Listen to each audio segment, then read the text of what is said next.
I am back with David Malpass, a Trump economic advisor. And David, is this issue being put to rest, you think, and now in favor of the issues that obviously Donald Trump would prefer, that Mike Pence would prefer?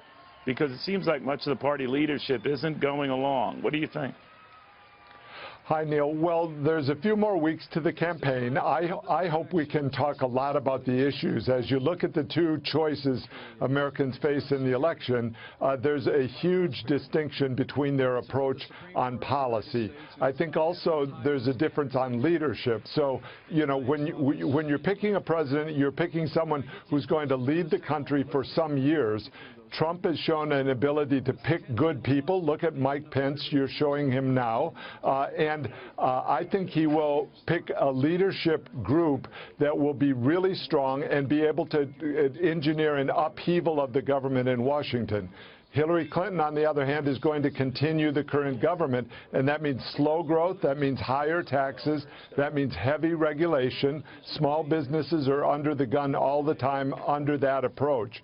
So Trump is going to be the change agent, and so I hope we can talk about that a lot.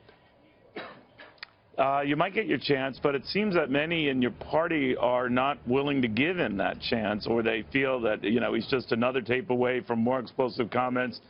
So when no less than someone like Paul Ryan says the equivalent of the Ted Cruz vote your conscience thing from the convention last summer and do what you think you have to do, that's not exactly a ringing endorsement. Is that right of him to do? No, but let's wait a few days and see how people coalesce after the debate. You know, the way the bad news came out on Friday afternoon made it very hard. The media was all over it on Friday and Saturday. You're right about that. You're absolutely right about that. You can't condone. You speak out against them, and then you find a way to say what's really going to matter for America in the 4-year time frame. Trump, I think, did a good job last night shifting to policies and making very clear Obamacare is a failure, and she'll continue it, and he won't. The tax system is a failure. He'll lower the rates and make the system simpler, and she won't. She'll make it higher rates and more complex.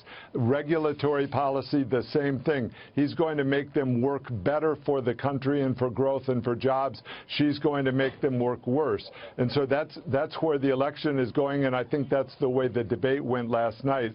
You might be right, but I just see, but David, but I think you're right on all these issues, but I just see all this internecine childishness, for want of a better term. I mean, Donald Trump just tweeting out, Paul Ryan should spend more time on balancing the budget, jobs, and illegal immigration, and not waste his time on fighting a Republican nominee. What do you think of that?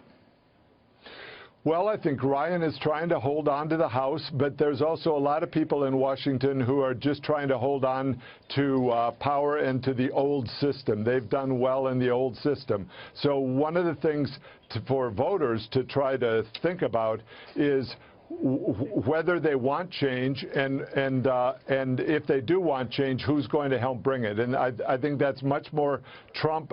Hillary Clinton has basically said 2% growth is enough. Trump is saying we need to double that in order to get jobs to change inner cities.